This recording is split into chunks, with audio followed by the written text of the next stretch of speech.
This gentleman that we've got here is responsible for signing some of the biggest names that have ever played for Arsenal. Jerome Anderson is in the building. Did you feel a change between Arsène and Wenger? This is about a man that literally gave his life to Arsenal Football Club. He was always incredibly loyal to his players and to the board. Was he too loyal? Charlie introduced me to a 15-year-old David Rocastle. Oh, wow. He brought him into my office one day and he went, "Listen, I want you to look after him like a dad." Sorry, every time I speak about David, I find it, even to this day, very, very difficult. I personally take my hat off to the manager and the players. The players needed help in January, not just the fans. I don't know if that story's ever come out.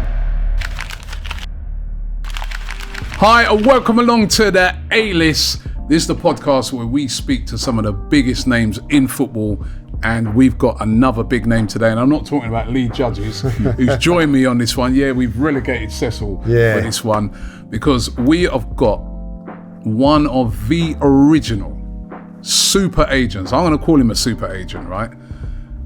This gentleman that we've got here is responsible for signing some of the biggest names that have ever played for Arsenal. Think about Ian Wright. If it wasn't for this gentleman, we probably wouldn't have seen Ian Wright in an Arsenal shirt, because he had to negotiate the deal. Dennis Bergkamp, Thierry Henry. That's how big he is, right? And I can't wait to talk to him, because he's gonna be able to enlighten us and, you know, share his knowledge of Arsenal, because he's also a massive Arsenal fan, as well as being, you know, an incredible agent.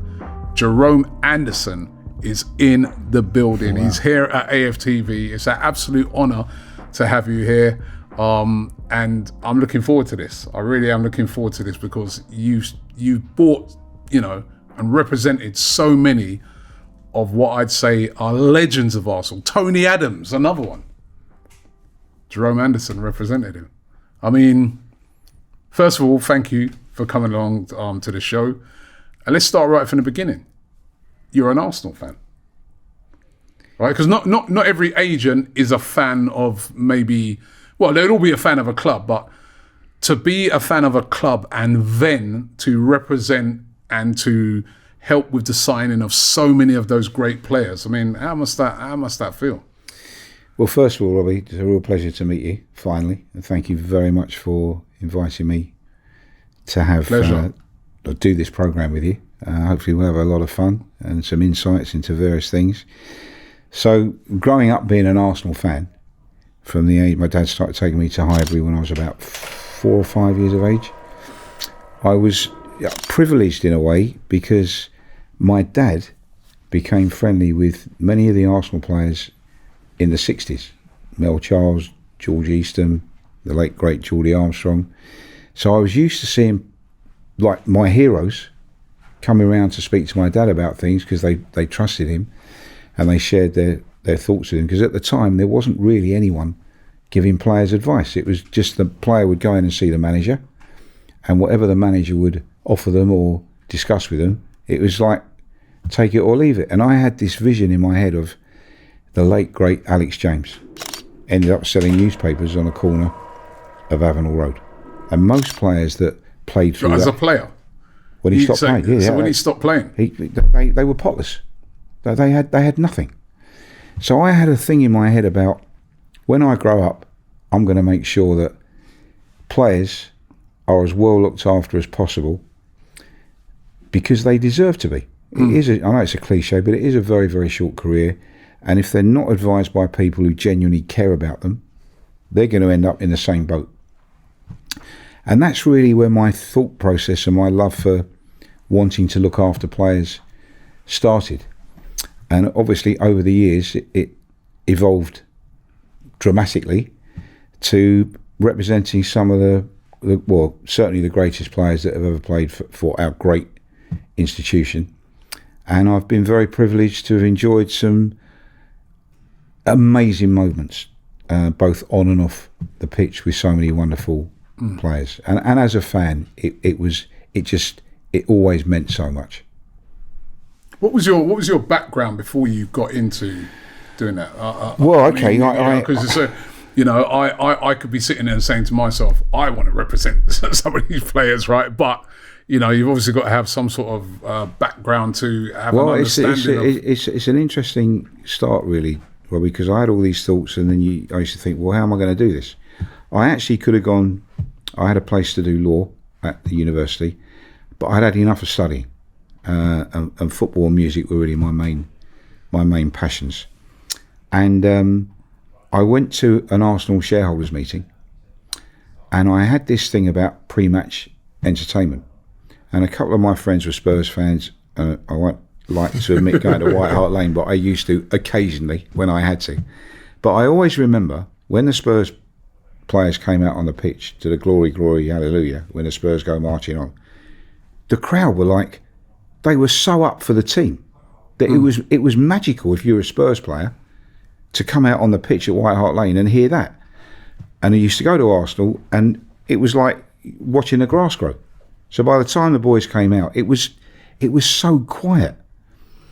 So I spoke about this at this shareholders meeting, and unbelievably, the following day, 4 or 5 of the national newspapers had back page headlines: Highbury Morgue, Highbury this, Highbury that. Jerome Anderson, Arsenal shareholder.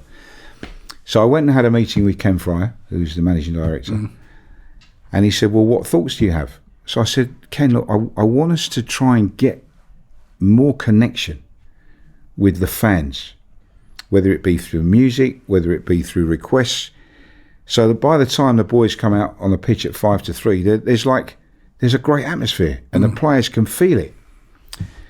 So he said, okay, well, he said, well, would you do it? So I said, I'd love to do it. And at that time, there was one speaker above the director's box, there was one speaker up the clock in, there was one speaker at the North Bank, and one in the West Stand. So no one could really hear anything anyway, but I still did it. And it was good because people did really start to relate to it and write in for requests and mention their kids' birthdays or their anniversaries or whatever. So we started to get some kind of relationships back between fans and the club. During that short period, I met and was introduced to a young player we had called Colin Hill. You may remember him. Yeah, I remember Colin, yeah, fullback. And Hilly, very, very nice young man. A little bit unfortunate because the time he came into the team we were in a little bit of turmoil with Terry and Don and lots going on. But he had a problem with something that he asked my advice on, because my background was more finance at that time. And I helped him and resolved the problem. And I remember him saying to me, he went, Jerome, us players, we find it very, very difficult to find people that we can trust. He said, and what you've done for me is like, I can't thank you enough. He said, I want to introduce you to someone. I said, who's that? He went, Charlie, who'd been at the club about 3 or 4 months. He went, he's a great lad. And Charlie Nicholas. Yeah. He's a great lad, he said, but they basically left him in a country club in Totteridge, young boy down from Scotland, never been away from home before, and he doesn't really know what's going on. He said, I think you could do a great job for him. So on 3 occasions I went to visit Charlie at this country club. 3 times he was hiding behind the bar, because he was so shy he didn't really want. Anyway, eventually he overcame that. Shy? I didn't always imagine him as shy. No, but he weren't on the pitch, was he? If he did, no, not on the pitch. Yeah. But off the pitch. Yeah. Because he'd come out of this, not whirlpool, like a fishing bowl. Yeah. In Glasgow, where you're either Celtic or Rangers, and that's what he knew. All of a sudden, he's in London, massive city, didn't know anyone, no one to talk to, no one was really looking after him, until eventually we did meet, and to this, it was 40 years on now, we're still incredibly close friends, and he is genuinely one of the, apart from being at the time a wonderful footballer, technically gifted, scorer of great goals. He's just a wonderful human being, and I'm so happy that we still maintain that. You had that friendship today. You was telling me you met him, weren't you? Yeah, I've met Charlie. Like, it's unbelievable. Like always, that saying is never meet your heroes. And then, like, I met Charlie Nicholas, and he was so nice. Just such a, and like we was talking about, Jerome, remember this as well. Like all of us, having the Charlie Nicholas haircut and all that, holding the North Bank were doing. How did you had the Charlie Nicholas haircut? That's obviously it was a long time ago. Long hair and a perm at the back and all that. And he was saying, he got that from Bono, because that was like U2 was his favourite group, and Arsenal fans just. I always say, like, you weren't involved in the transfer, but after that, I think Charlie Nicholas is one of the reasons that Arsenal are where they are now, because we was in the doldrums at that time. That's true. And he come and transformed Arsenal. All of a sudden, everybody was like back on side with Arsenal again, like, and that was down to Charlie. He's one of those players, wasn't he? That he was those players. What you say? He's ahead of his time. He was ahead of his time. In that, like, the way he played. Right, he was so skillful. Yep. He was so elegant, right? And then you look at him, and you think he'd be perfect now. Oh, wouldn't he? He'd be absolutely sensational in today's football. There's no Graham Roberts, Paul Millers. There's none of those people. Kick you. So he would have been protected, and his natural ability would have shone through, either scoring goals or making goals. He really was a wonderful talent. Yeah, but it was a different time then. You can't ever turn the clocks back, and why would you? He was a wonderful player, and he gave Arsenal fans, for the relatively short period he was with us, some incredibly memorable moments. 100% he did. Especially against Spurs. Right? Against Spurs. Well, I think that was one thing. He was struggling a little bit, and then he went to Spurs. Every time he played Spurs, he scored, particularly at White Hart Lane. Yeah. I remember around about Christmas time, we won 4-2 or something. We were struggling, and we all went there and won. Yeah, and he went there, and it was just people now moan about Arsenal on the days now. That era at that time was really bad for Arsenal, and it weren't great gates and things like that. No. He come the first, if I'm right, his debut was against Luton. Yes, and the North Bank was packed. It was just like the whole ground was packed. You couldn't get in. Everybody wanted to see him, and I think it evolved from there. Obviously, like the George Graham era, then like took Tolbert, who was the first trophy winner. But then I think if he hadn't come, I don't know what would have happened with Arsenal. I really don't. That's a very good point. Listen, we would have survived. Yeah, but who knows in what way? What way? We could have gone down the Spurs route, and that wouldn't have been nice. Anyway, then, thanks to Charlie. Charlie introduced me to a 15-year-old young David Rocastle. And he brought him into my office one day, and he went, "Listen, this kid's going to be special." What, Charlie said that? Yeah. He said, "I want you to look after him like a dad." And he knew that I would. And I did. And I spoke to Rocky for basically every day of his life for 18 years. Sorry, every time I speak about David, I find it, even to this day, very, very difficult. He used to call me Dad, because he lost his own dad when he was a young kid, and we just had an amazing relationship. Even when both my kids were born, he was at the hospital literally within 15 minutes of both of them being born. And he was one of the few guys. I used to have an office in Edgware, and which is not too far from which was London Coney at the time, where Watford train now. And he used to come to the office 2-3 times a week after training, and even when it was pouring down outside, and the kids knew that David Rocastle was in the office, and there'd be 50, 60 of them outside the office, even in the pouring rain, he'd sign every single autograph. He was a proper, forget the fact he was an outstanding, footballer, and probably, along with John Barnes, at the time, the first Brazilian type English footballer. As a human being, he was unique. He was a wonderful person. To this day, he's still, recognised by the club, which is great. And I know that you set the foundation. I made Rocky a promise during his last few days with us that I would try everything I could to look after his wife Janet and the kids, and I think I did as much as I really could. And then obviously the club took over the rest of it, and they've done a fantastic job to honour his memory. and long may that continue. Yeah, I mean, and what was that, like representing players like him? You represented Ian Wright. Yeah.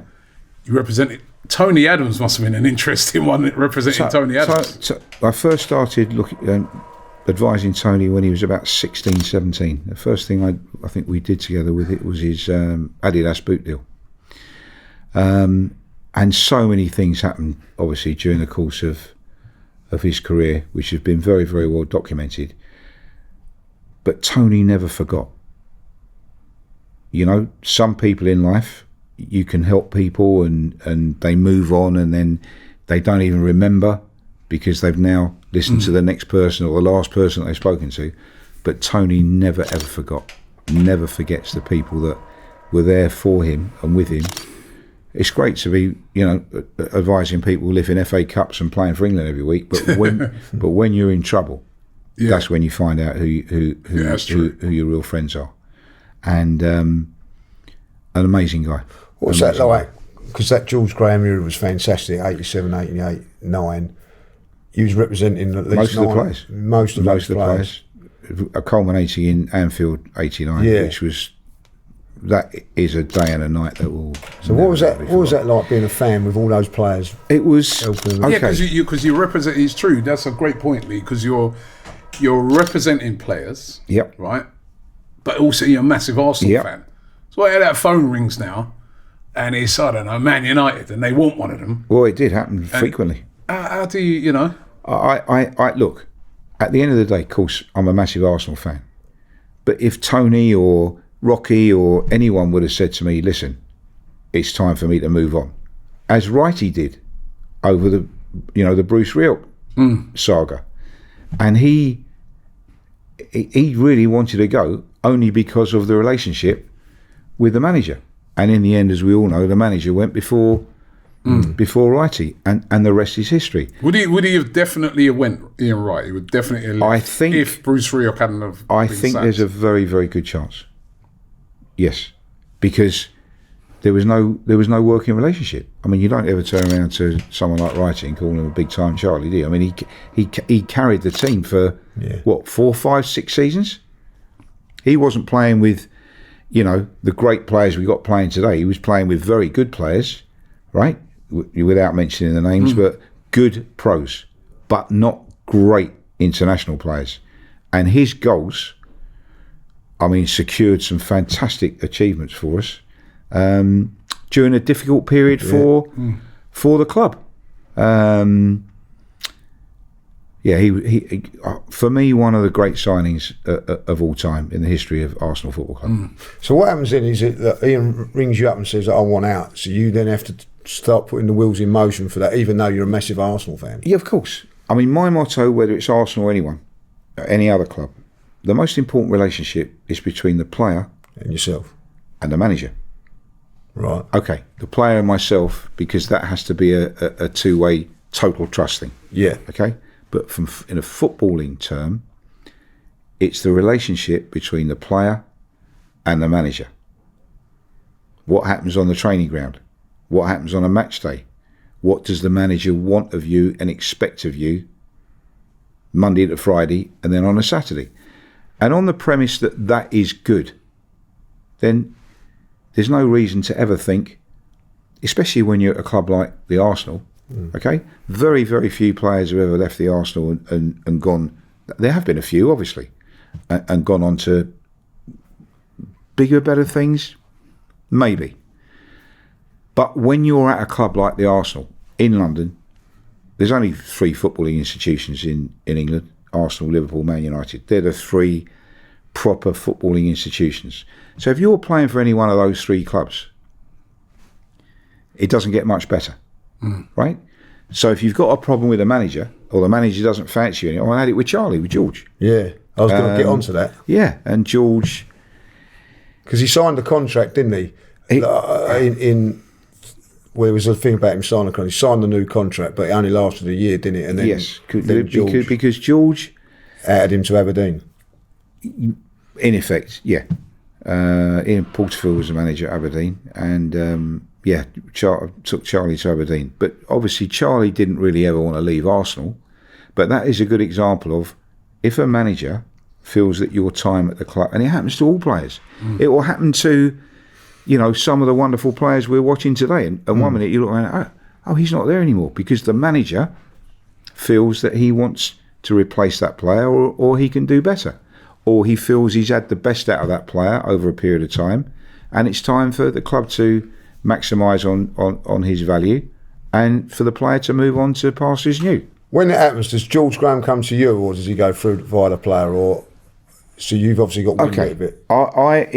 Most of the time, in those days, it was the manager and the player first, and then the player would phone me or the manager would phone me and say, look, I've had this player in the office today, I've told him what the situation is and I'm giving you permission to find him another club. And that's what happened with Charlie. Yeah, yes, basically.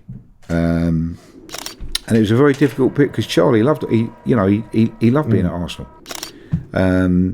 Obviously Celtic was his dream as a kid growing up in Glasgow, but he learnt to love the institution. He learnt to love Arsenal. And but that's what happens. Managers change. A new manager comes in. It could be your best player. I don't fancy him. Finished. You see it all the time. Yeah. And that's the nature of the industry, which is why it is a short career, and the players have to find a way of maximising their time. But I always maintain and advise the players, it's not always just about the money. If you are happy in an environment and you're winning things and you're playing for your country and you enjoy going to training every day, then stay where you are. If not, then it's time to... because football's the only real industry. You can wake up in London and by 1 o'clock you're living in Birmingham or Manchester or Barcelona, right? Yeah. And people don't really quite understand those intricacies of... Yeah. They're all human beings, and they've got most of them wives and kids and everything else, and it's difficult from that in that respect. Yeah, well, I was going to ask it actually. So say, as you just said there, you got a player who's at Arsenal, or what, you representing players of loads of different clubs, and then you just get a call that they're on the move. They've got to move. How difficult is that for them to uproot everything? It's difficult, especially if you're married to someone who understands that your career is short, and if you've got to go from London to Manchester or London to wherever for the next 3 years of your life, you've got to do it, then that's fine. But in the modern game, it's more difficult because obviously the remunerations are that much greater today than what they were even going back 5 or 10 years. So the thought of uprooting from your multi-million-pound home where your kids are happily at school becomes a little bit more difficult because you don't know what environment you're going to go into. So it's a much more rounded approach now, which is why players have to really, really ensure that they've got a good vibe with the manager. I sometimes look at some of these deals in recent years and I'm thinking, when was the first time the manager looked into the player's eyes and asked him, does he really want to come and play for me? Or the player said, because George's era, Fergie's era, even Arsène's era, it was important for the manager to sit in front of the player and look in their eyes and say, do you really want to play for Arsenal? Do you want to come here? And for the player to say, I'd love to come here. What are you expecting from me? Where do you want me to play? I mean, they might seem like silly, but they're so important. But I think in the modern game, invariably, the first time a manager might meet the player, when the club might have spent 40, 50, 60, 100 million quid, is on the training ground. I find that incredible. I'm not saying the club haven't done their research, but the old adage of a player sitting down with a manager and really understanding what that manager wants, or the manager really understanding what that player is going to expect from his new environment, I think it's so important. I don't know whether you agree with that or not. Yeah. Well, those meetings, say like when Charlie went up to Aberdeen, would you be in that? Yeah, of course. Of course, I negotiated. You go into that. Yeah, of course. So you'd be in that personal thing and all that. And it was very clear. Ian Porterfield was manager at the time, and he'd always been a big Charlie fan. And Aberdeen was obviously not Celtic or Rangers, but they were still an important club. Side, and they used to get good crowds.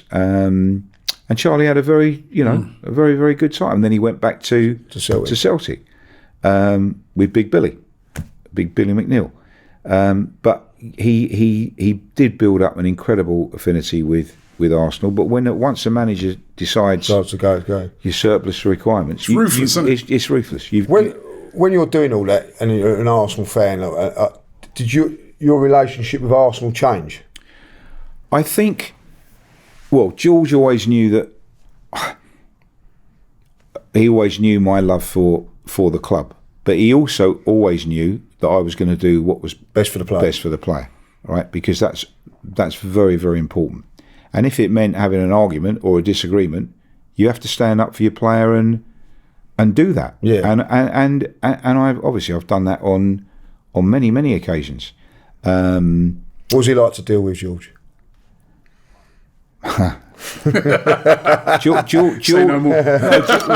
George. Listen, George was also a lover of Arsenal Football Club. At his home, which I was privileged to go to a few times. Some of his memorabilia about the club was astonishing. He didn't have Man United stuff or Chelsea stuff, but he had a lot of Arsenal stuff. George was, a bit like Fergie. It was George's way or the highway. He was a very strong discipline. Look, Mickey Thomas left Arsenal having scored that goal in '89 because he refused to play. He didn't want to play with his shirt tucked in. That's where he went. I don't know if that story's ever come out, but George was. I didn't know that. No one plays for me unless you have your shirt tucked in. Right? I think Merce got away with it in later years, but Mickey refused to play with his shirt tucked in. And in the end, he left and went to Liverpool. I've never heard that as a reason to leave a club before. Look, listen, I'm not saying that's the only reason. But that's one of them. But if you can imagine going to training every day and you are not putting your shirt in and you've got a manager that is... it's not good vibes, is it? It's not, it's not a good feeling. So, and George was...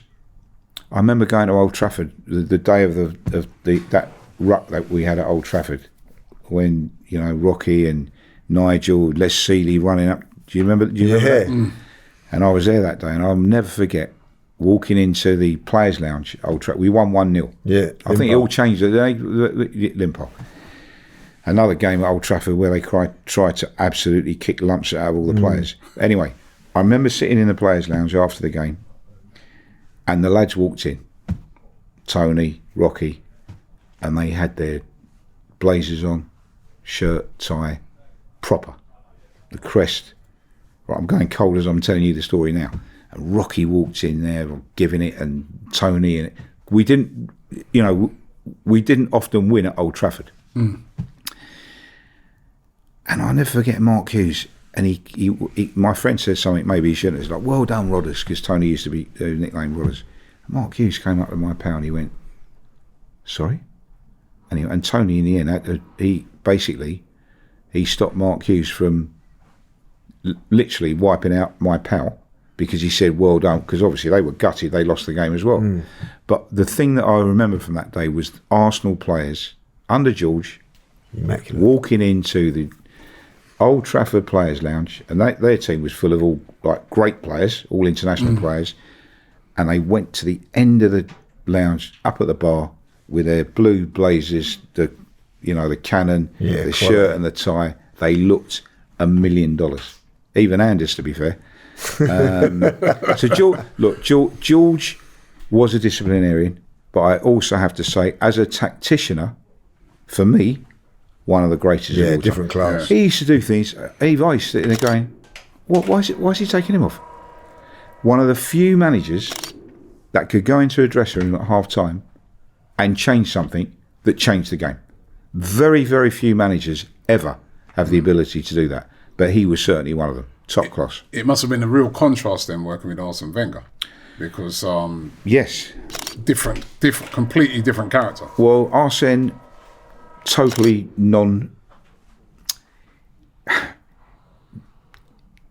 didn't really ever want to argue with anybody. Okay, so he was very calm. But Arsène was more like a professor. He could speak, 10 languages. I used to speak to Arsène about history, politics, wine. You could talk to him about anything. But he knew his football, and managed during a period where, because he had those links with what was happening in France, and France during that period were producing ridiculous footballers, that we got the first opportunity of signing the Vieiras and the Henrys and the Perez's, and like some of the greatest players that have ever played the game. And then gradually other teams got into the same networking areas, and it became much more difficult. But Arsène was, his team talks were sometimes like one-liners. He'd go in and say something at half-time and walk out and let the boys sort it out. But remember, when you are coaching and managing a team that has players like Henry, Bergkamp, Petit, another one of my ex-clients, Vieira, and then you back it up with the greatest Arsenal goalkeeper we've ever had, Dave Seaman, Dixon, Winterburn, Adams, Bold, Keown. I mean, and then you got in front Petit, Vieira, and then Overmars comes in, Perez, Anelka, Wright is still there, Dennis, Thier. I mean, that you are talking one of the best club sides ever. Ever. Okay. Well, listen, went a whole season unbeaten. Yeah, no, ever. And then Sol arrives, and then be careful what we say about Wayne Rooney's dive for the penalty, but we know that was not a penalty. Otherwise, who knows how many more games we may have gone unbeaten. But we've seen. Listen, I've been even going back to the 60s, as I said, with George Easton, Geordie Armstrong, Peter Simpson, Frank McClintock. George was a great Arsenal. Eddie Kelly, John Radford, Ray Kennedy. I mean, we always had good players, very good players, and then we got great players, elite.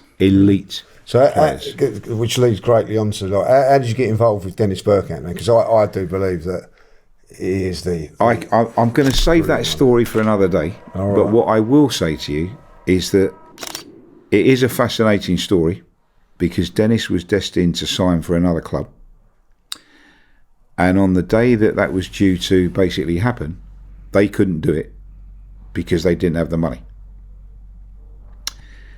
And I acted pretty quickly. Well done. It was pretty creative, to say the least. And I always believed, which was one of the reasons how it went through, was that I believed Dennis had a difficult time in Italy because he found it difficult to deal with the culture, which is different in Italy. Yeah.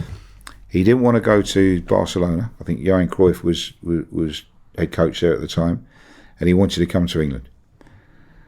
And I genuinely believed, and I could have been wrong, but thankfully I wasn't, that the signing of Dennis Bergkamp not only changed the image and the progression of Arsenal Football Club forever, it also changed many things in the Premier League. Because here was a top international player that wasn't coming here at the end of his career just for the money. He was coming here because he had a point to prove. And you probably remember, it took him a while. Yeah. Right? I say that to a lot of fans nowadays, when it took him a while. Like, we'll just buy. I was saying it this season.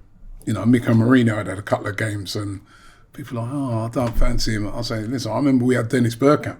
Took him a while to get going. And Thierry as well. Thierry as well. Yeah. So that goal at Southampton. You remember? Perez as well. Perez, you see Robert running up and down the wing, and everyone. And then soon after, you realise you're talking about a magician. Yeah. How hard is that? As on that, how hard is that? Because again, you're representing these guys, right? They must be feeling, the pressure. Yeah, of course. You've come in, Dennis Bergkamp, big money deal. Everybody now all of a sudden is rubbing their hands. Oh, we got a world-class player here. This is it. It's lift off, right? And then you go in, For like, how many games was it he took him to score his first goal? It was a few. Yeah, because I remember he scored. And you're watching him and you go, oh, we got a dud here. What's going on? You know what I mean? Like this, we was expecting that player must feel that. Yeah, of course. They're going to feel that. But Dennis has a very, very strong mentality. Lovely family, so he was always well supported off the field. Bruce absolutely idolised him at the time. He was the manager before Arsène came in, and eventually he got the intensity and the pace and the physicals, because Dennis, he was an incredibly technically gifted player, but he didn't mind. He could put his foot in. Yeah. So eventually he got it, and the rest is history. He was an incredible player for Arsenal. And I think that my initial beliefs that he would change the image of the football club and the Premier League, I think were real. I think that's what happened. 100%. What was it like, in those years when then, you've had all the glory years at Highbury, doing really well, but now the transition over to the Emirates, and seemed like there was about a lack of money to invest in the same calibre of players. These are things that, because Arsène was such a loyal person, not only to his players, but to the people that employed him. Remember, he gave us Champions League football for what, 20 years? Okay. He was the only one, and obviously Mr. Dean knew, but he was really the only one that knew that by going to this, at the time, one of the most incredible stadiums in European football, in world football, that there was no money for players. Okay? But unlike today, when you see more and more managers saying, well, what's the budget? I need this, I need that. You never heard that from him.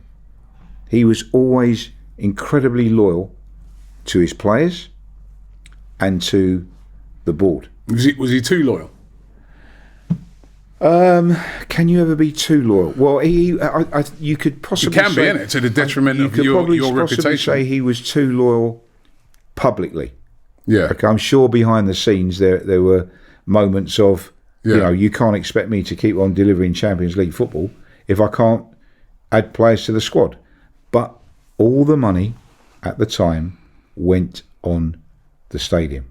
But he still, to his eternal credit, he still delivered a team that was competing and gave us Champions League football. And that's why the club were in a position to financially get in a stronger position quicker than was anticipated. So it's very interesting. So do you feel from the Highbury era at Arsenal to the Emirates era, there was a different culture, a different football club? Did you feel that? I mean, listen, I grew up until obviously Geordie Armstrong left my dad and I tickets when I was, 15, 16. I was on the North Bank, like most people. Used to get there like 1 o'clock, then you had to queue up, and they were incredible days for young kids. There was you remember all the trouble we used to have, like 5 to 3, if we're playing Tottenham or West Ham or Chelsea, all of a sudden from nowhere, bang. Yeah. And it fortunately we don't get, not inside the stadium, we don't get it anymore. But it was a different type of passion, because there wasn't really any TV, was there? There wasn't any football programs. Yeah, you might have it on the radio or a midweek sports special occasionally. I can go back to when we beat Man City in the FA Cup one night. Charlie George scored in the fog at Main Road, and that was on a match in the FA Cup. Yeah. And that was a night when you think, sports night or something. You couldn't have got you couldn't have got there. No. But you remember things like that, or when Paul Vasson scored in against Juventus. Yeah. And that was on the radio. Yeah. And I remember running up and down the street after he scored, because it's the first time they'd lost at home for, I think, ever. Yeah. In a year, or for many, many, many years. So that's when, as a fan, that's when you really ignited yourself with your support. Because if you didn't listen to it on the radio, or you weren't allowed to stay up and watch maybe a highlights program once a month or whatever, the only other way you could see your idols is is go to the game. So Highbury gave you that from the clock end, the North Bank,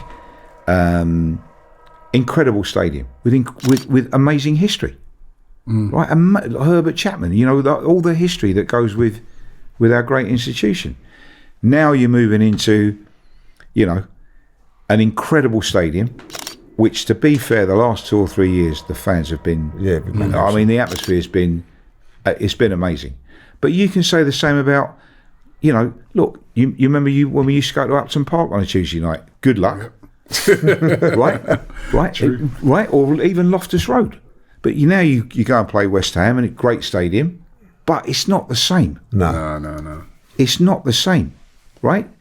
Spurs. Oh, I hate to say it. I mean, they copied everything everybody else had done, and they've developed this quite incredible stadium. But for the minute, they're not giving their fans long may it continue. And long may it continue. But so moving to these stadiums obviously gave us the opportunity to carry on competing and compete better with our biggest competitors, whether they be here or in Europe. Did you feel a change between Arsène and Wenger?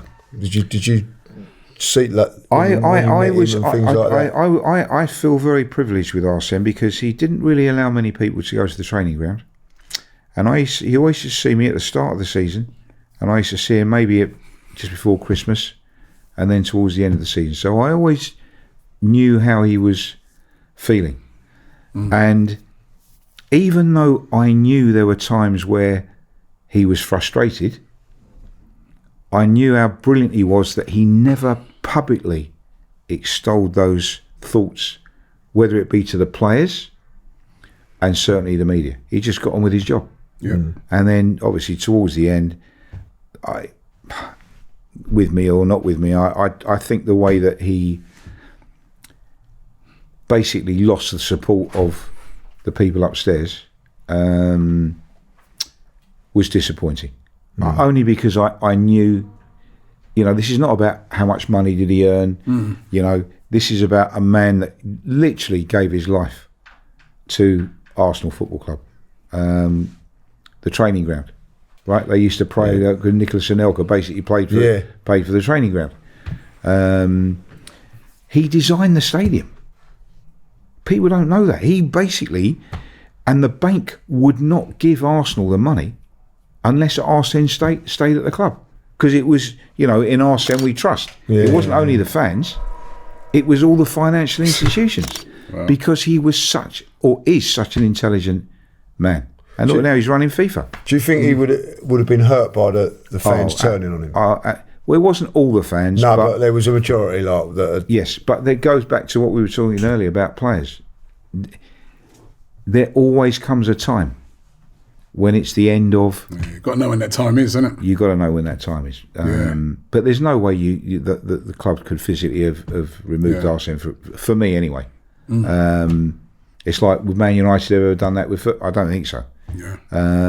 He was part of the institution. Yeah, Liverpool would never have done it with Klopp. I can't imagine Man City are ever going to do it with Guardiola because they are uniquely talented people. Can you believe the amount of money? Listen, I'm sure there was there was a lot of money in it when you were doing it, but now it's even gone to another level, hasn't it? Look, it's difficult for people to get their heads around it, even for me, because it's not the players' fault. Because if it's on the table and you can get it, doesn't matter what line of work you're in, you're going to try and get as much as you can. But the involvement of the Premier League, the TV rights, the overseas rights, the sponsorships, everything has meant that these are the type of budgets that the clubs have now. So the players are... They want something. I mean, some of this you can't physically get your head around it, because you think of the nurses, the doctors, the policemen, the firefighters, the dustmen, the train drivers. No, I know what you're saying. But it's true. Yeah, you can't comprehend that they get that, and also the modern day.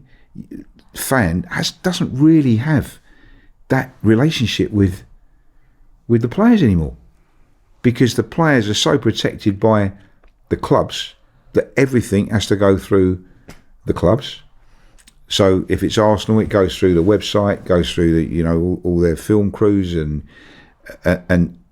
that's really your only close-up involvement with your heroes. Yeah. For me, I think it's wrong.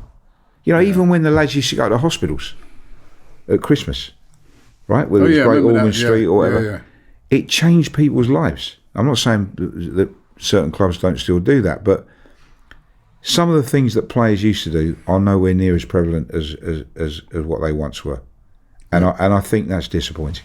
Yeah, I mean, with transfers, right, we've just become a huge thing now. I mean, I do transfer daily in the summer, in January. I know how much people are so invested in transfers, way more than they used to be. Yeah. But how difficult is it to do a transfer? Because you'll see, like at the moment, for instance, everybody, I'd say 90% of Arsenal fans, were very upset that last summer Arsenal didn't sign a striker, right? Now, or someone who's recognised as an out-and-out striker. An out-and-out striker. All the fans are like, we need a striker, but they didn't sign that person. Is it because of the difficulty it is to do now with the financial constraints? And why do you think that was? I think the financial constraints are something that many people don't fully understand, because if you've got X amount to spend and you spend that on one player, that's it. Like when we signed Declan Rice, the money involved there, that was the club's budget until we unloaded one or two others, and then we were able to bring in one or two other players. And also, what you often don't see, apart from newspaper talk and pundits talk, and most of the people really just say things for the sake of it. They don't really have a full understanding or knowledge of what's going on. So you don't believe a lot of what they say, so?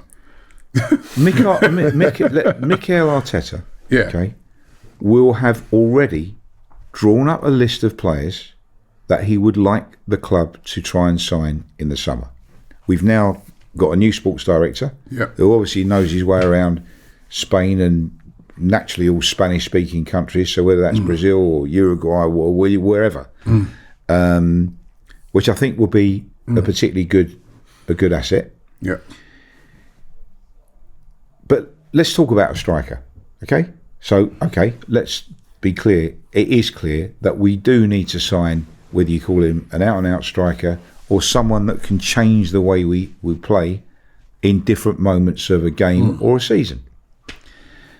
So I'm sure Mikel will have, I'll say 4 players lined up for that in his mind. Yeah. There's his number 1, there's his number 2, there's his number 3, there's his number 4. But he can't get any of them. For various reasons. Number 1, financial. Number 2, the player doesn't want to leave where he is at the moment. Number 3, the wives don't want to bring the family and live in England.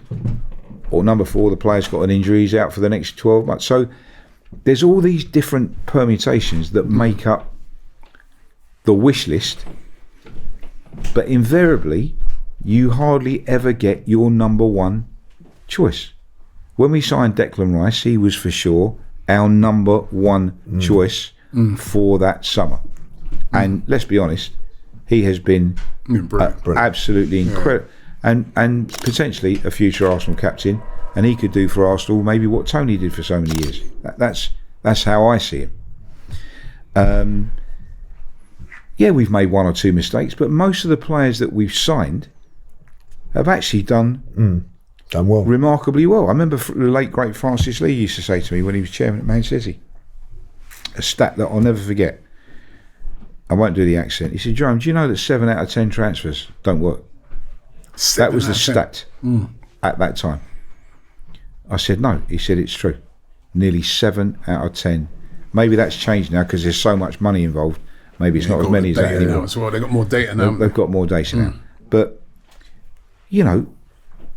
we've been incredibly unfortunate with what's happened this season with our forward line. If you take Liverpool this season, have been blessed. Yeah, they've had 1 or 2 injuries, but nothing of any consequence. If you took Van Dijk, Salah, Gakpo, Jota, Nunes, Diaz out of that team for 3, 4, 5 months, how many games do you think they're going to win? Yeah. Who's going to play centre forward? Curtis Jones, Harvey Elliott. No, I'm being serious.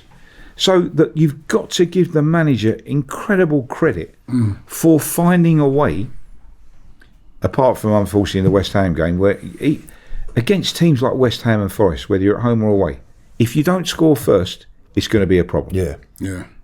You know, since West Ham beat, I don't even know if they haven't won a game, have they? That many. Because they haven't scored they lost first. The Wolves, haven't they? Because they haven't scored first. Yeah. Nottingham Forest the same. They score first, you got a tough game.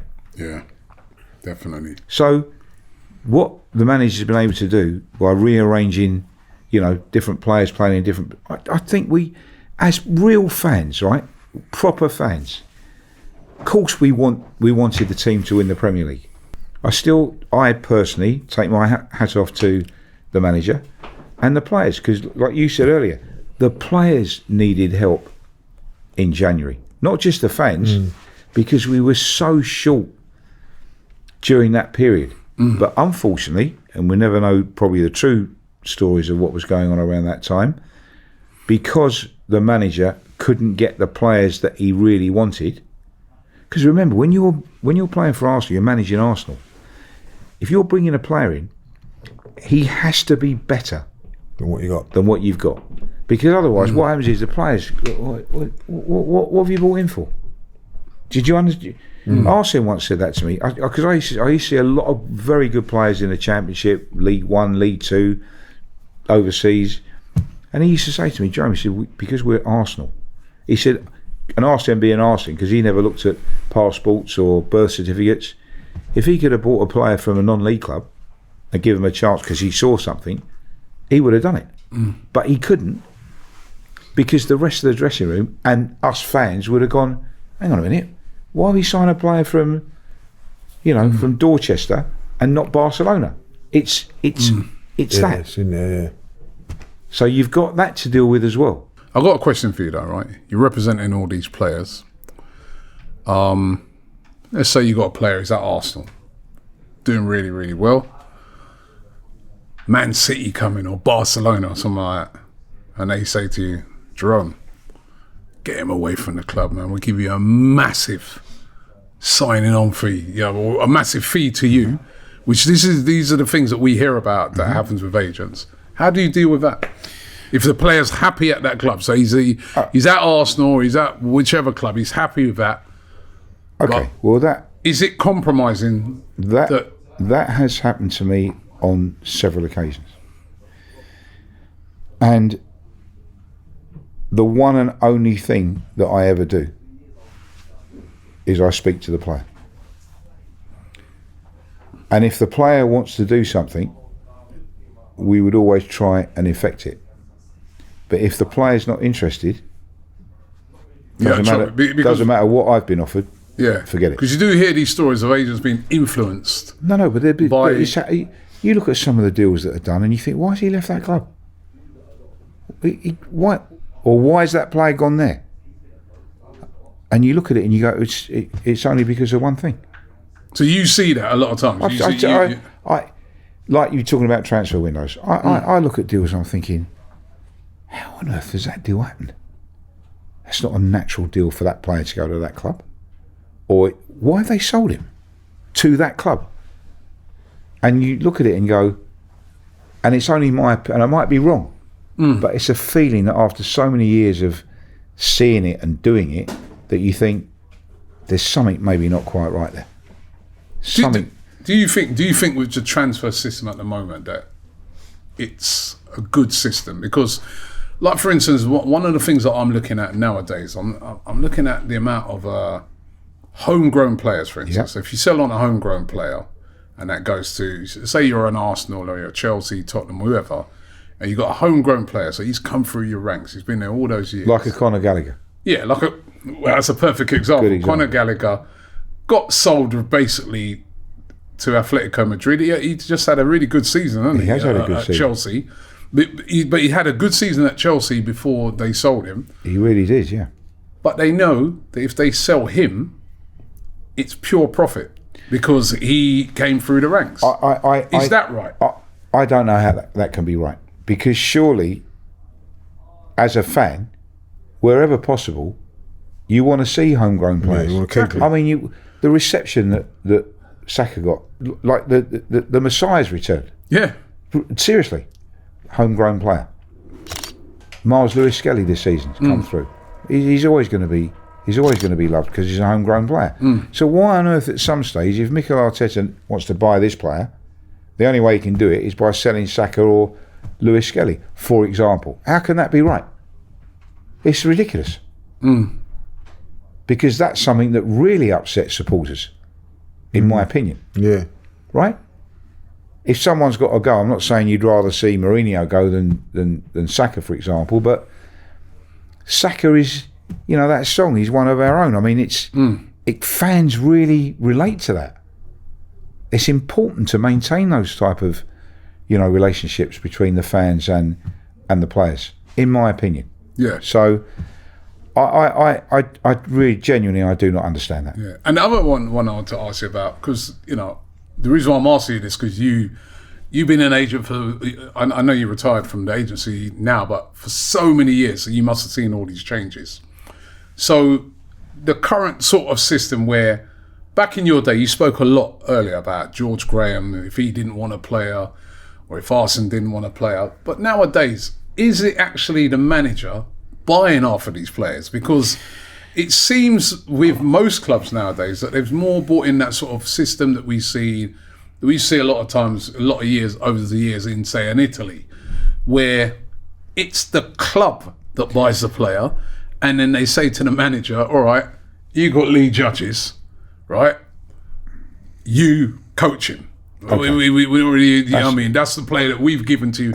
That's a really good point, Robbie, because there were even up until maybe 10 years ago, although it was growing in the game, the word sports director.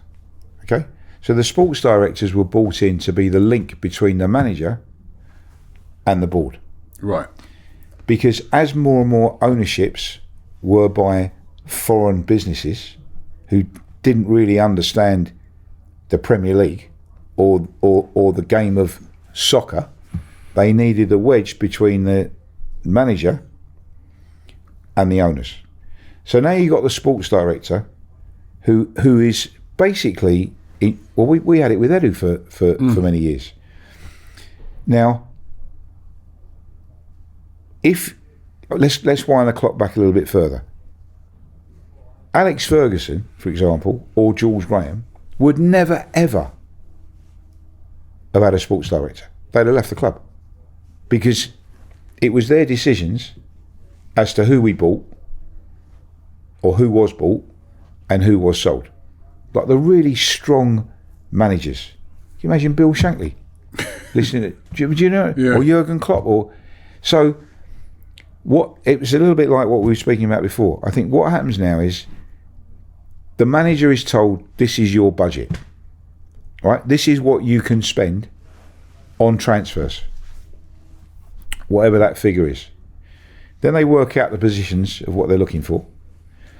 And then the manager, I'm sure Mikel Arteta is not the type of manager that will say, I want a right back, and all of a sudden he's given three names that he doesn't want. Right? So, but there will be other coaches that will accept that, if that makes sense. Yeah, but we need a right back. The sports director's on it. He's not even interested. All he's interested in having a right back that's training on Thursday and available to pick on Saturday. But if you what other business would work like that? Because you're not talking about buying someone for £5. You're talking about millions. Then you've got the contracts worth millions. So those decisions, and then if they get them wrong, and the team starts losing matches, who gets the sack? The manager. And as you rightly made the point, it may be that with most of the signings, they weren't his choices. But that's where the modern game is. So unless you are a Fergie, George, Klopp, Shankly, that type, and I'm sure Guardiola as well is of that nature, and probably Eddie Howe, but then you look at Notts Forest now, and who've had an absolutely incredible season. But I don't know Nuno, but you look at him and you think, I think he's happy to be coaching. Yeah. Only. And if the sports director and the owner feel they want to bring in this player, I'll know how to get the best out of them. Yeah, that's going to be Edu now, isn't it? Okay. Soon over there as well, isn't it? And that'll be Edu. But yeah, it has changed a lot. It's changed a lot. It's changed a lot. And how can it be right that a sports director who does not go to training every day, right? Who doesn't train with the players, doesn't see their attitudes, or is not supposed to be, because he's not supposed to be around the group on the training field. How can that be right? It should in my opinion, it should always be the manager, first and foremost, in charge of recruitment, because they're going to get the sack anyway. Yeah. Good, bad, or indifferent, they're going to get the sack. It's true. Yeah. So let them be in charge of their own fortunes and their own budget. You know, you said about like you couldn't influence a player to leave, right? Mm-hmm. What about like a boot deal or something like that comes along? So like you've got Adidas or Nike saying that they're going to sponsor so-and-so player, but he's wearing different boots. Could you be able to convince them? Well, again, Lee, that's a really good question. I think when you're dealing at this level, the most important thing about your footwear, because your footwear are your tools, as you mentioned, it's a big machinery. Thing. So if you're with Adidas earning X, and all of a sudden Nike come in and offer 5 times the amount, but you can't wear the boot because it's not comfortable. I always used to say, look, whatever company you go with, you're going to be well looked after, but you need to make sure that you're comfortable in the gear, because some players can wear Nike and some people can't. Some players prefer Adidas and some people don't like Adidas. So there was lots of different companies over the years. There's a French company, I remember, Line 7. There was Quasar. There were all these. I think we had Matt Letitia with them for a while. Would he have to like that boot to travel? You've got to be like that boot, of course, because otherwise you can't perform. You can't perform to the best of your ability. Now, there are also situations, as we learned in golf with Tiger, for example, when he did his massive deal, that people said that he wasn't really playing with Nike clubs. He had the tick on it. It might be true, it might not be, but he was playing with other clubs. But it looked like So I'm not. But I think with the boots in the modern game, I'm not saying it doesn't happen that someone's wearing Adidas, but really they're Nike, but they've had all the things painted on. I think in the modern game it's so sophisticated. Yeah, it's different. That if Adidas really want a player, but historically the player's not been happy with Adidas, they'll get him into an office. They'll build his boots to a level that it'll be like walking on air. Because when you go back to your day when Charlie Nicholas was at Arsenal, Nike, he was one of the first to wear Nike. Yeah. Which, believe it or not, the people watching this now, Nike weren't the Nike that they are now. They wasn't that well known, were they? Well, I thank you for bringing that up, Lee, because as a company, we actually started the onset of Nike in football in the UK. So Charlie was one of the first. Yeah, I remember, yeah. Rocky. To the extent that when Nike opened Nighttown in Oxford Street, they invited myself, together with Carl Lewis, Ian Wright, and Michael Jordan. And basically, they were the people. But they were the people that opened Nighttown. But in recognition of what we did for Nike, because that was a very good point. No one ever heard of Nike. No, that was like. But they soon, transmitted their goods and their product across the board in professional football. Yeah. So what I'm saying is, when you was part of that, you had to sell that to Charlie, or you had to sell it to David. Well, it was just but it's just a question of And it wasn't as sophisticated then as what it must be now. So if you're a size 7, 8, whatever, they'd send you the boots. If you like them and you're comfortable in them, then you wear them. But nowadays, if someone really wants a player, but the player's not happy with the actual fit or the quality of the leather or whatever, I'm sure that they compromise. They compromise. Yeah. You mentioned Matt Letizia earlier there, right? Probably one of the most, and I know you looked after him, right? And probably one of the most loyal footballers ever. He stayed at one club. Yep. A one-club man, stayed at Southampton all his career. Yeah. For people who never saw him play, he was an amazing player. Again, another one of those players way ahead of their time. I mean, I'd love to see him on a few free kicks that we get nowadays. But was he wrong to stay at one club? Right? I mean, and do you think you'll ever see that again, where you see a player of that quality stay at one club? I think you possibly will, but only if they're playing for one of the big clubs that are winning things every year. But he wasn't, was he? No, he wasn't. But to understand his story, you need to know about his background, his family, the fact that he always wanted to be close to home, so he'd get on a little, plane to go home after every game. But there was a moment where, despite all of the interest over the years, that he did decide to leave, which has been documented. I think Irving Scholar put it in his book. Spurs? Yeah. Because Glenn Hoddle was his absolute hero, and he wanted to wear that number 10 shirt at Tottenham. And Terry was the manager. Terry Venables. We did it all done, all locked up, all going to happen. And Tiz phoned me on the morning. He said, Jay, I can't do it. Now, Terry Venables is a manager. You don't really want to mess with Terry.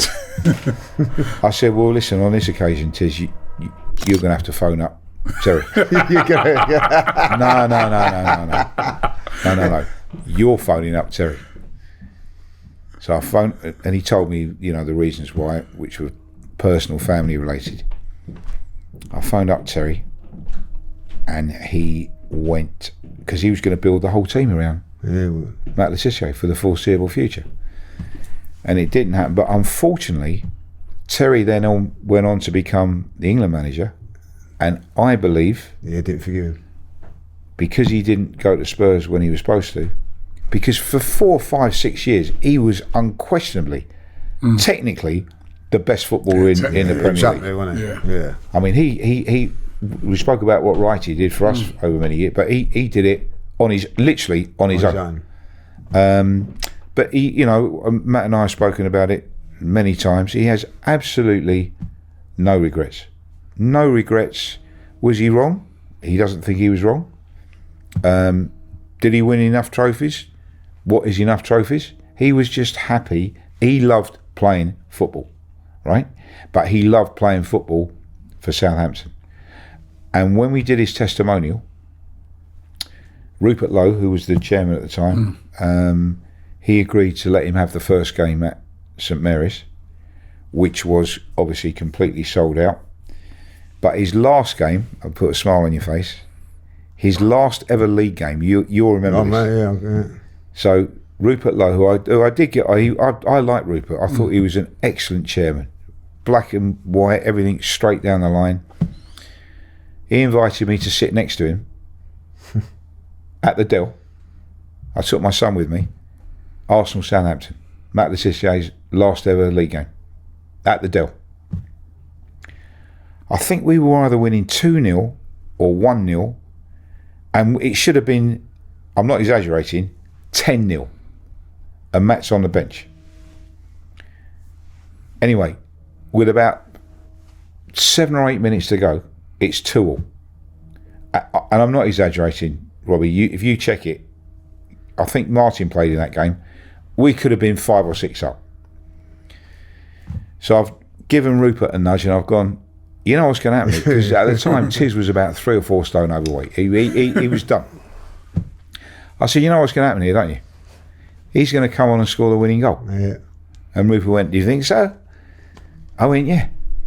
And that's exactly what happened. Yeah, he had his back to goal and he swiveled and he I think he hit it into the top corner. And Southampton won the game 3-2. But the game at St Mary's, for his testimonial, was Gazza was there. I mean, so many people turned up because he really was one of the all-time great Premier League players. Unbelievable talent. Unbelievable player. That's interesting about Venables. Yeah, I never really thought of that he was the England manager. He never got that call, did he? He believes that as well, though, doesn't he? He does believe that as well, Matt. Listen, Terry, unfortunately, is not here anymore to not to defend himself, but to discuss it. But it was very strange that he wasn't playing or be close to that England setup at a time when he was, without any question, the most technically gifted English player for me in the Premier League. So, yeah. What do you think of these long contracts that you see now? The Chelsea specials, 9 years, 10 years. Well, they do it because they're allowed to do it within the confines of these new physical, financial conditions. So if you're allowed to do it, why wouldn't you do it? But we grew up watching. If you're a youth team player, you clean the boots for the first team players, right? Now, the boys are in so much. There's no one cleaning boots, right? That doesn't happen anymore. So now you've got players that got 6, 7, 8, 9, in some instances 10-year contracts. Now, okay, mentally, there is no financial issue ever for the rest of your life. But if you go through a bit of a bad run of form, right, and the manager starts not picking you, are you really going to have to really try a leg to get back in the team and work hard to get your next contract, to pay your mortgage and put your kids through? Do you know what I mean? So unless you're giving these long-term contracts to players that mentally don't care whether it's 1 year or 5 years or whatever, the clubs have got these debt on these but on the plus side for the club, if Palmer, for example, at Chelsea has got a 6, 7, 8 year contract, they're always going to get a fortune for him. Same with, that's why we're trying to sign Saka now. He's got 2 years left, but Arsenal can see what's happened at Liverpool. They're all out of contract. How can a club like Liverpool allow that to happen?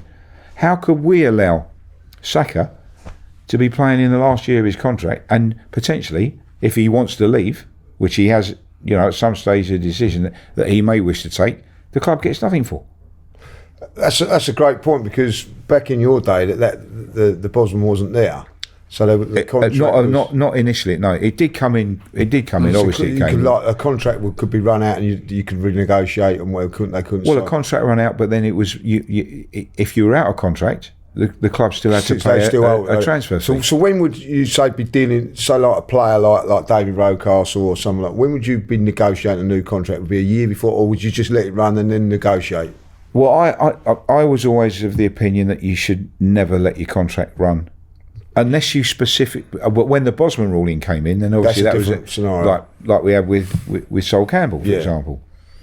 But until those sort of deals came into effect, I was always of the opinion that if you got 1 year left and the club's offered you another 2 year contract, take the money.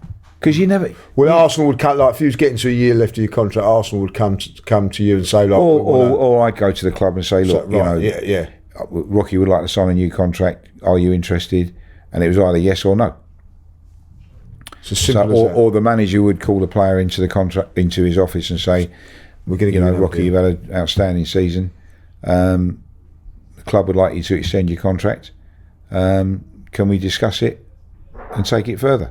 And that's how it works. Simple as that. But nowadays, I don't even know if it's the manager. I think it's the sports director. Will come. We'll speak to the player. How it's changed, isn't it? It's all changed. Or the owners. Look, people knock Chelsea for what they're doing, and I can understand it. But if you've got owners that really want to spend that sort of money, and let's be honest, next year, Chelsea are going to be there or thereabouts, I am sure, because of the depth of the squad. Why should we stop people from spending money on their team? It's the model. It's the business model now. That's what it is, Robbie. Do you miss it?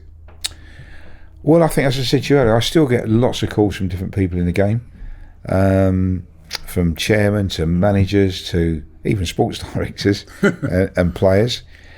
Do I miss it? It's in my blood, right? I did it. I was the first ever FIFA licensed agent. I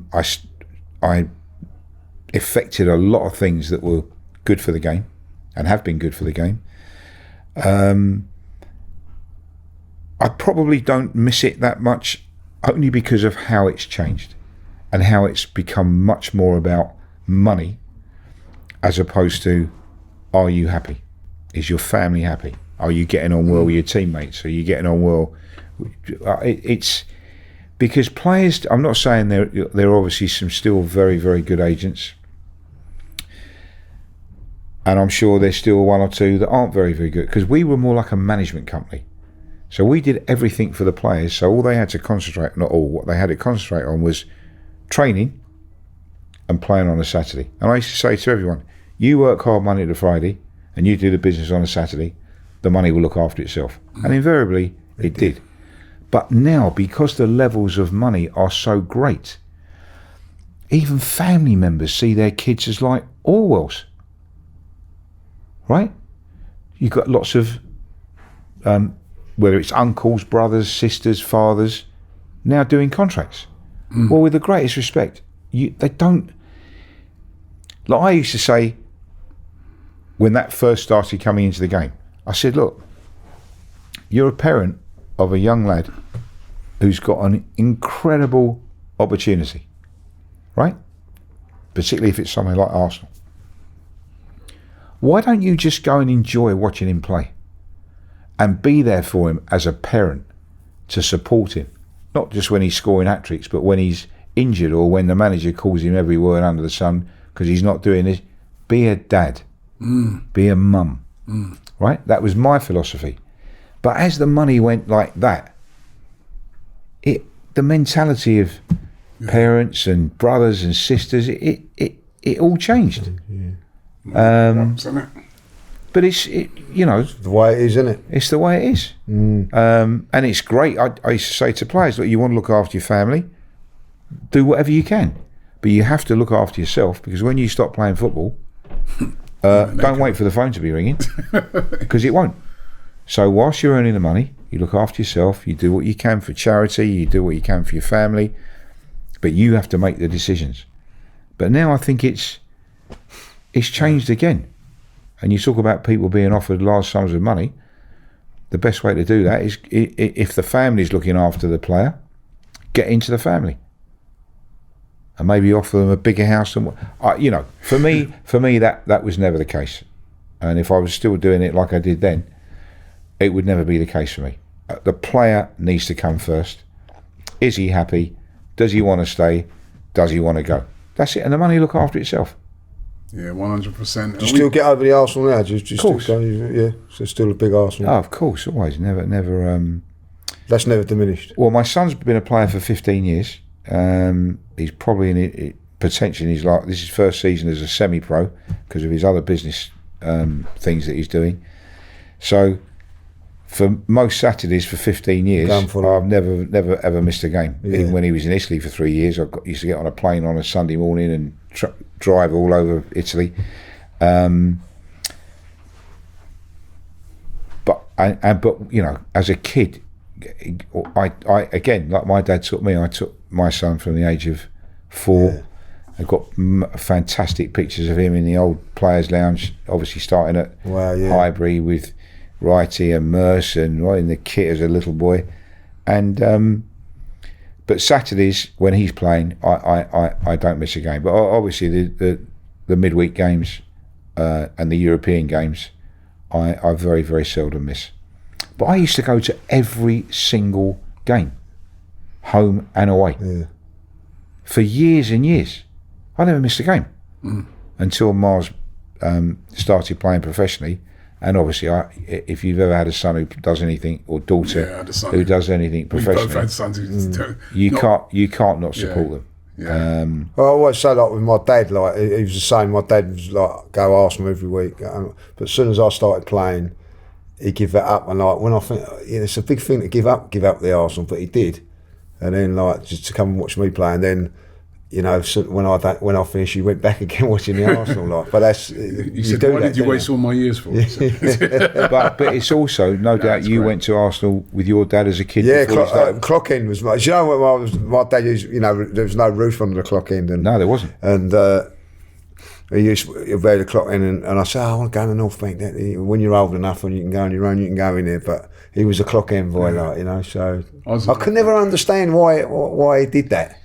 With no roof and all that. You used to get soaked in the clock end, and also the away fans used to go up the clock end. The away fans were on the left-hand side, like the west side. So, yeah. But you meet his mates there, and I used to, Dad, it's pouring the rain, like, you know what I mean? But, it's habit, isn't it? It was habit. It was always a clock end, man. One thing at the North Bank, though, when you used to be at the back, when they'd be attacking down the other end, you had to bend down like that to be able to see. Yeah. So you probably had a better view a lot of times. So I don't know. He loved it. Like, the clock end was his But if thing. you think about it, our generation, right? If you think about the younger generations today, when we're sitting here talking about the clock end, the North Bank, Upton Park, Loftus Road, right? And they've only seen this, right? Or the Tottenham Hotspur Stadium, or where West Ham played, or St Mary's, or all of these unbelievable stadiums. Yeah. But they missed out on a lot. Missed out, 100%. Missed out on a lot, right? And I sort of get the Roy Keane thing, the bacon rolls and the prawn sandwiches. But that's how the industry's moved on. It's how the game's moved on. Yeah. Different game now. And life moves on. Yeah. I think we're lucky where we've been able to experience both. Listen, White Hart Lane 71 for me. One of the most incredible experiences. 87 for me. The night Rocky scored. Yeah, unreal. At White Hart Lane. If you watch that video, if you ever watch it, he sees me behind the goal, and he runs up to where, and he actually goes like that. Wow. Yeah.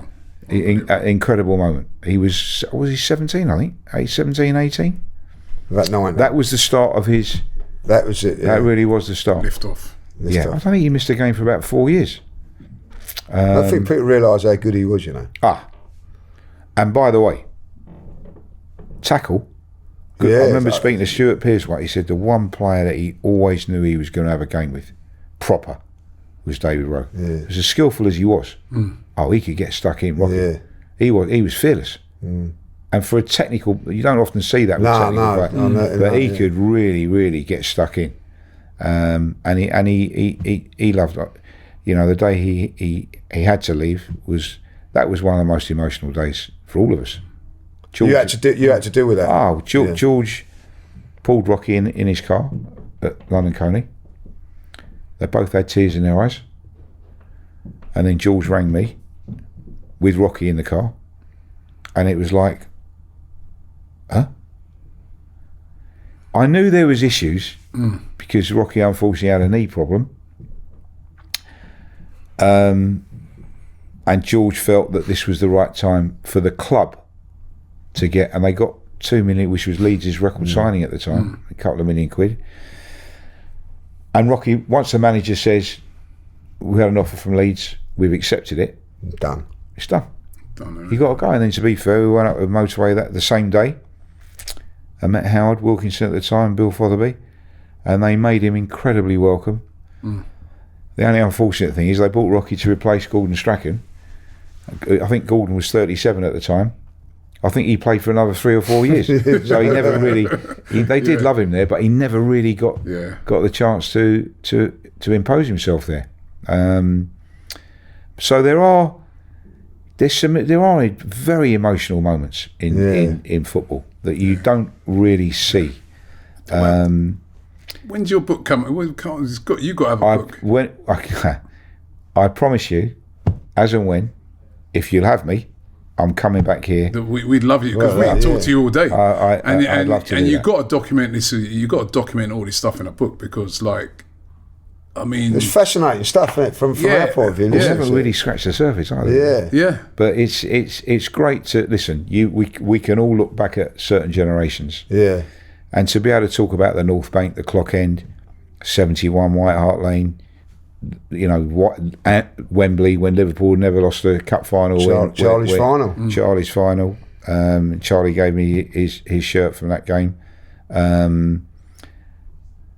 mean, these things are priceless. Yeah. Right? Because they happened. My son's named after Charlie Nicholas. Is he? Yeah, Charlie. Really? Named him after Charlie. How old's your son now? He's 24 now. Really? Does he play? He played. Yeah, he played at West. He was at like West Ham. He was at youth. Did he? Yeah. So, but that's a bad thing. His granddad was Charlie as well, and he passed away. So I managed to just get the Charlie bit in there as well. Like, so it was always going to happen. Like, but that's wonderful that you acknowledge Charlie as. Because if you got to know him like you did. Yeah. Or okay, you might not have known him like your best pal, but you know after a short period that he's a very endearing, warm, genuine person. Yeah. And he really, he got to love Arsenal. Yeah. He did. He got to love Arsenal Football Club. Great guy. Yeah. Well, listen, we've come to, unfortunately, the end. We're going to have to do this again. Sometime, definitely. I'd love to get you in here one time to talk about transfers, because transfer season's going to be coming up. Of course, we've got a crazy transfer window this year. I don't know if you've seen that. Where they changed the dates, haven't they? Yeah, where it's going to be open for 2 weeks. Now? Open for 2 weeks, then shut because they got the World Club Cup, then open again. So I'd love to get your opinions on that sometime. But listen, it's been fascinating. Thank you, Robbie. Having you here today. Brilliant. It's been absolutely brilliant. Really lovely to see you, Lee. Fascinating. Absolutely fascinating. Great to meet you. Yeah, really. And, can speak all day. There's so many things. Speak all day. And it is Jerome Anderson, legend of the game, really. You may not have seen him playing on the pitch, right? But a legend of the game, especially when it comes to Arsenal, because some of those legendary players that we have grown up with, that, you know, even young players worship to this day, he looked after them. He was responsible. He probably, you know, in the case of some of them, persuaded them to stay. Don't leave yet, right? So it's an absolute honour. That's a fair comment. Thank you very much, Robbie. Much appreciated. Thank you very much. Really enjoyed it. Thank you very much. Thank you. Thank you.